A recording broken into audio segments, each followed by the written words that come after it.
예, 압축적으로 해야 되는데 제가 오늘 할 게 많아서 먼저 국회 상황 관련돼서 몇 가지를 좀 말씀드리겠습니다.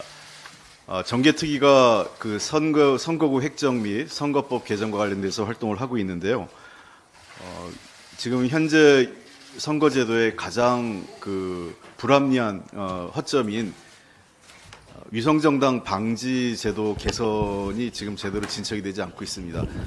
위성정당 방지에 대해서 지금 오늘 김용배 의원이 조금 더 그 간사께서 설명을 하실 텐데 저는 정개특위 위원장과 우리 당 간사한테 이번 달 15일까지 위성정당 방지에 대한 제도 개선에 합의해 줄 것을 요구했습니다.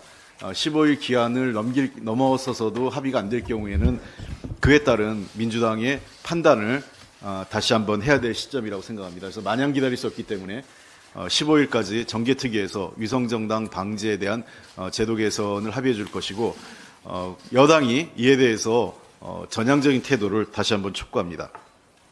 두 번째는 법사위 위원 구성과 관련된 문제인데요. 이미 국민의힘과 시대전환이 지난 11월 9일에 합당을 의결했습니다. 조정훈 의원은 사실상 국민의힘 소속입니다. 아직 당적이 정리 안 됐다고 변명을 하고 있는데 이것은 꼼수고 핑계에 불과합니다. 조정훈 의원은 국민의힘의 인재영입위원회까지 활동을 하고 있습니다. 조정훈 의원이 시대전환 의원으로서 비교적 깨끗하고 그런 의정활동을 했는데 이런 꼼수에 합리하지 않았으면 좋겠습니다. 자기가 늘 해왔던 것처럼 표리부동하지 않게 내로남불 소리 안 들으려면 법사위 몫을 내놓기 바랍니다. 조정훈 의원의 지금 법사위원은 비교섭단체 몫입니다. 그래서 여당 의원이 법사위 차지하고 있는 건 잘못되어 있습니다. 국민의힘이 민생을 볼모로 법사위를 파행시키는데 조정훈 의원이 비교섭단체 몫으로 여기에 힘을 보태는 것은 매우 부적절합니다. 조정훈 의원 스스로도 자신의 행동이 처음에 시대전환이란 이름으로 국회에 들어올 때 자기의 원래 원칙과 맞는지 스스로 자성해 보시기 바랍니다. 저희들도 이 문제에 대해서는 적극적으로 의장님한테 문제 제기를 하고 있고 국회의장께서는 이번 법사위 개최 직전에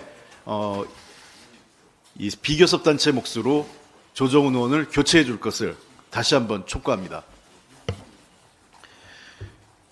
윤석열 대통령은 방송통신위원장에 특수통 검사 출신인 김홍일 국민권익위원장을 지명했습니다. 김홍일 위원장은 윤 대통령 검사 재직 시절 직속 상관입니다.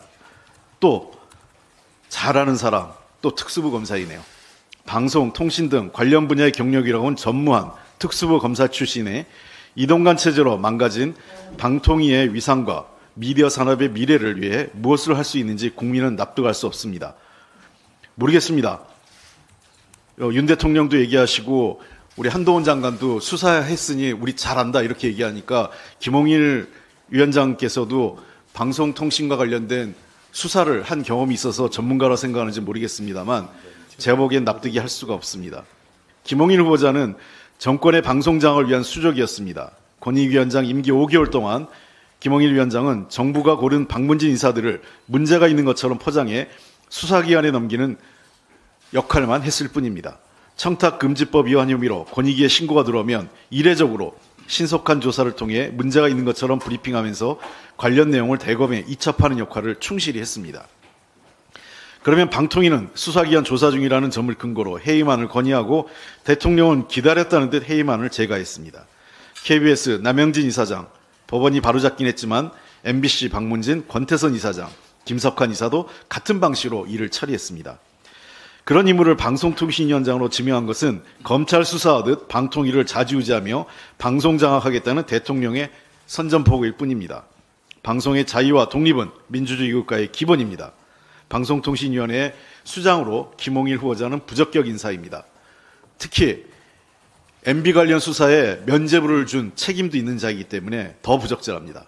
대통령은 더 늦기 전에 김홍일 후보자 지명 처리하고 국민의 눈높이에 맞고 방송통신의 미래를 설계할 수 있는 새로운 인사를 지명해 줄 것을 강력하게 촉구합니다. 한국은 세계 6위의 통상국가입니다.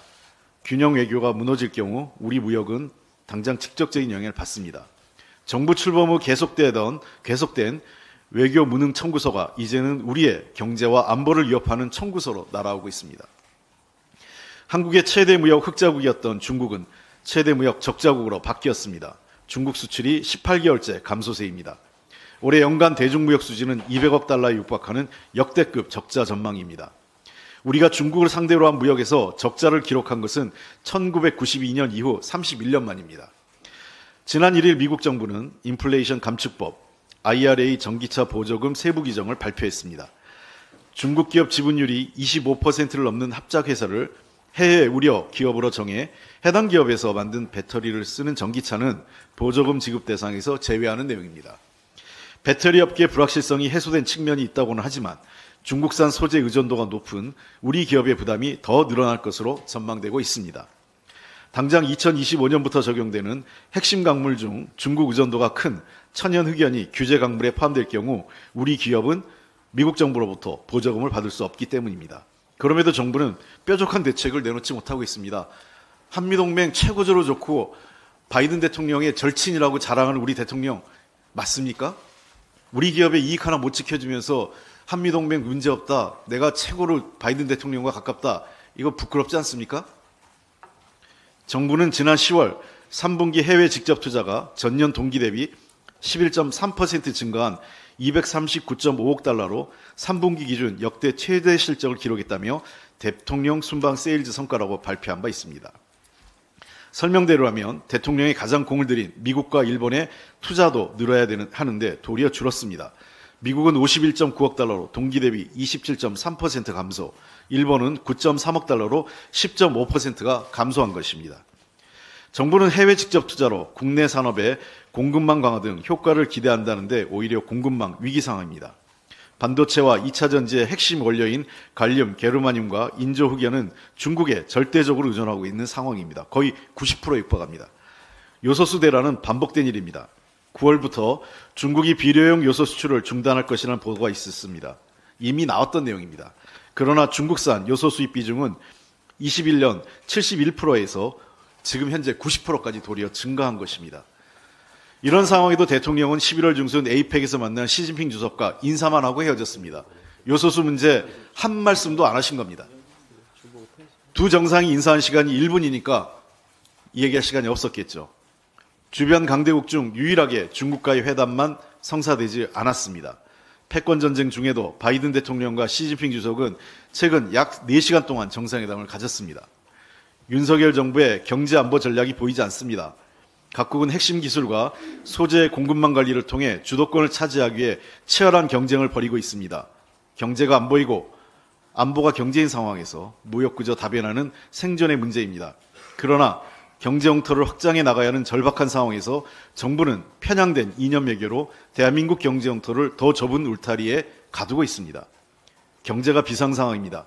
특히 수출은 매우 심각합니다. 대통령의 선택 기준은 언제나 국익이어야 합니다. 대통령께 다시 한번 촉구합니다. 대한민국 경제 안보를 위한 외교 복원에 과감하게 나서기 바랍니다.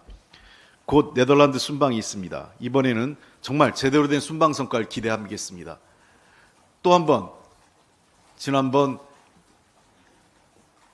엑스포의 29표 같은 처참한 외교 성적 저도 원치 않습니다. 대통령도 원치 않으신다면 바꾸십시오. 본인이 바뀌어야 됩니다. 이상입니다.